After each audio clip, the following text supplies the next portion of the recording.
Welcome to another edition of Sports Card Cafe. If you're a card enthusiast or your mom threw away your cards and you like to look at the ones you used to have, or you're just getting back into sports card collecting, welcome. So, today I wanted to talk about card grading. Now, this is one of those subjects really like baseball, where people are very, very passionate and they have their own opinions and they get angry if your opinions differ from theirs. So I'd like to keep this cordial. This program today is just my opinions, and so I just thought I'd share a few things.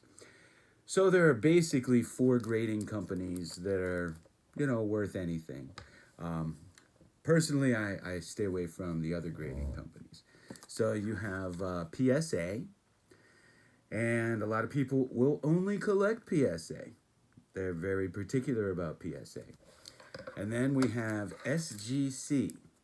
Now, I like PSA, but I have always preferred SGC, mostly because I'm a vintage guy and I really like the way vintage cards look in SGC holders. They're like more museum kind of quality.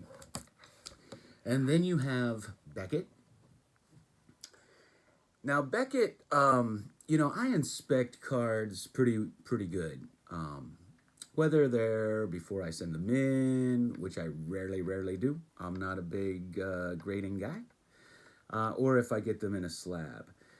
For me personally, I find that Beckett is a little bit softer on their grading. I've seen some sevens that really I don't think should be there. I think they'd probably get a 5 or a 6 in a PSA or an SGC. My own personal opinion. Beckett tends to be more for the brand new cards right out of a pack.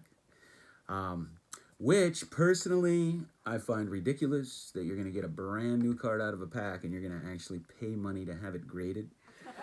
When grading came around, there were old cards that had been altered, that had been laying around, damaged, and so forth. And, so grading makes sense. I do get that sometimes you can get a brand new card out of a pack and it's dinged or something like that, but I mean, that's easily visible. So myself, I don't send in new cards. I just think it's a waste of money. Then there's a grading card company out of Canada, KSA. And a lot of people stay away from this grading company, but they're out of Canada, and you will find a lot of hockey cards that come out of Canada graded in a KSA. I have, gotten several of these, and in inspecting the cards, I think they do a good job at grading. I didn't see anything that looked, off. So those are the four grading companies I would consider. There are other grading companies like Pro. Back in the day, there was Sports Collectors Digest used to do it. There's an FSA, and then there are a bunch of homemade grading companies. So if you're a beginning collector, if you never sent in for grading, I would stick to one of the big three, but I wouldn't be afraid to buy a KSA, especially a hockey card.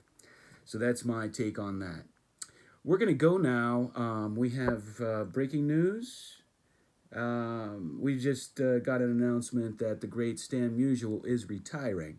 So I'm going to send you off now to our reporter on the scene, Dizzy Dean.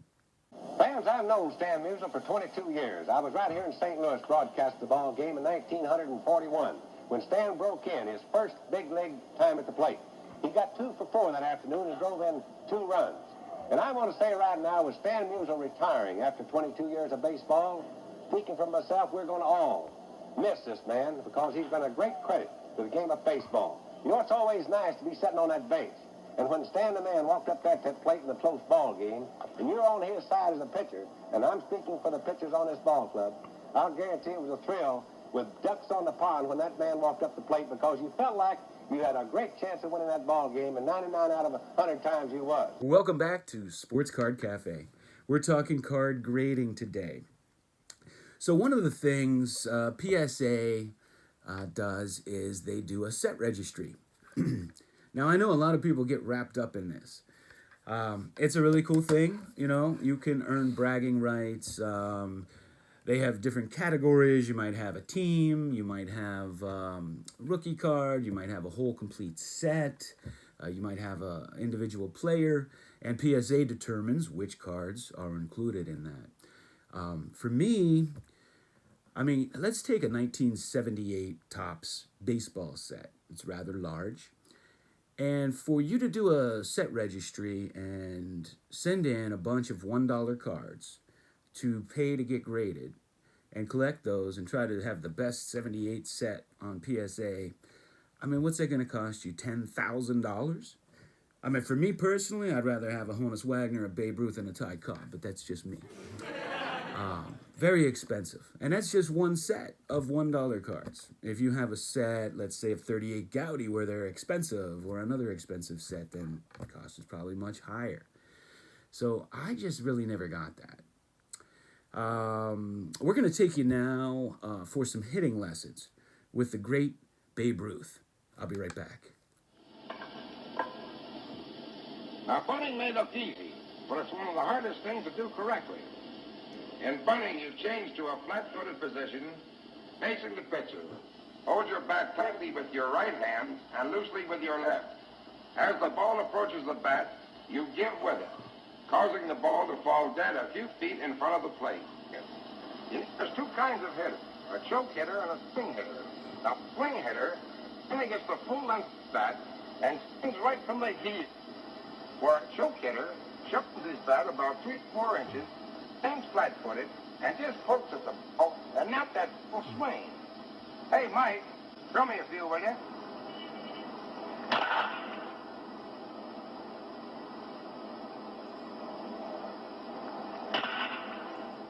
Now, see, that was choke hitting. Now I'll show you swing hitting. Get it right at the end, just like that. Swing hitting depends entirely on balance and timing. Note that my weight is on my left foot. As I start swinging, my weight shifts to my right foot at the time of contact with the ball. The force of the swing makes a perfect through. Swing hitting is the most popular style, but you take more chances of missing the ball. I favor this style of hitting. I often strike it. So you're back on Sports Card Cafe, and we're talking card grading. You know, I did an assessment of my entire collection, and when I calculated it, it would be around $1 million for me to grade all my cards. I mean, that's just ridiculous. Grading can be expensive. You know, you got the shipping back and forth. If you're going to send in a $10 card to get graded, I mean, why not go on four sharp corners and buy one for $10 plus $3 in shipping? I mean, it makes more sense. A lot of these cards that you get graded, you end up selling for less than you cost just to grade it. So anyway, that's my take on that. We have, there's a hot young rookie who's coming up with the Yankees now, and he's a hot prospect. His name is Mickey Mantle. And Joe DiMaggio is talking with him right now. We're going to check in. Well, Mickey, this is another season for me. Of course, this is your first season here in the major leagues. How do you feel about this first trip or the first game you're going to play? Well, Joe, I'm pretty nervous about it all, and it's all really new to me, I'll tell you. Well, I'll tell you, Mickey, you know, I felt pretty nervous the first game I played. As a matter of fact, I can recall I missed 17 games, the opening of the season, and finally I got back in there. When I did play my first game, I swung at the first pitch and was very fortunate to get a base hit, and that took all the tension out. Now, are you going to do the same thing for us? I don't know. I'll probably swing at the first pitch no matter where they throw it, but I don't know whether I'll get a hit. I hope it's a hit, Mickey, because believe me, from there on in, you'll go from there. So welcome back to Sports Card Cafe. We're talking card grading. You know, please put your comments down below. You know, card grading is something that, like I said before, everybody is very particular about. Some people will take a card that is in another holder and resubmit it because they only want one particular grading company. Others will send it in, try to get a 10 or a 9. If it comes back an 8, they resend it. If it comes back a 9, they resend it. And sometimes they'll do that over and over again. I always wonder how that affects the population. And let's talk about these pop reports. So, this is a moving target, right? Let's take the 1978 baseball card example that I brought up earlier. It's really hard to find a Nolan Ryan in 1978 that's in a 10. However, there are constantly new packs being opened. And so, can we really go by that pop report? And how many people don't send in their 1978 cards that are still in a box, complete set, that are probably in brand new condition? So those pop reports can be misleading. And I'll give you a perfect example. The Black Swan find. The Black Swan find is they found, this one family found from their grandfather in his attic when they were cleaning it out a box of pristine old e-cards, right? And they had like 10 Honus Wagner, 10 Ty Cobb, Cy Young, all the big cards. And these had very low, high graded pops. But all of a sudden, now there's a few 10s and a bunch of 9s and 8s and 7s flooding the market. So if you paid $200,000 for a 9 before this find, that could affect the cost of your cards now. So that's kind of a moving thing. So again, give me your comments below. Let me know what you feel about it. We're going to go now to one of the greatest hitters in history for some hitting lessons, Mr. Ted Williams. We'll be right back. Something that's very important is the weight of the bat. Invariably, when a fellow picks up a bat and he says, boy, this feels good, it's because it isn't too heavy. I'm sure that it's better to have a bat that's light enough for you, one that you can handle, and one that's a little too heavy. No one's to say which is the best type for each individual. It's more or less of a feel. You pick up a bat and you balance it. You determine whether you like the feel of the handle, whether or not it feels good in your hands, and also the weight and the length, either 34 or 35 inches, even 36, that you feel is a tight bat that you can handle and feels good in your hands. A lot of young fellows particularly like to know how to pick up a bat. I asked this same question to a great hitter about 25 years ago, and this is what he said, and this is what I think is right.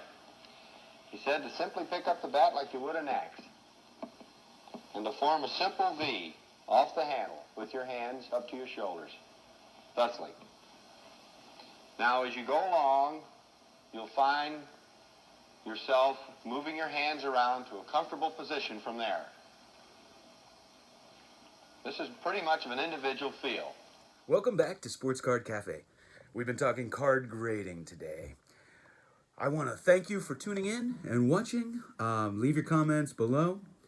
And if your wife or your significant other, gets on your case about too many cards or you're collecting, tell them I told you. It's not hoarding if you have cool stuff. Thanks for watching.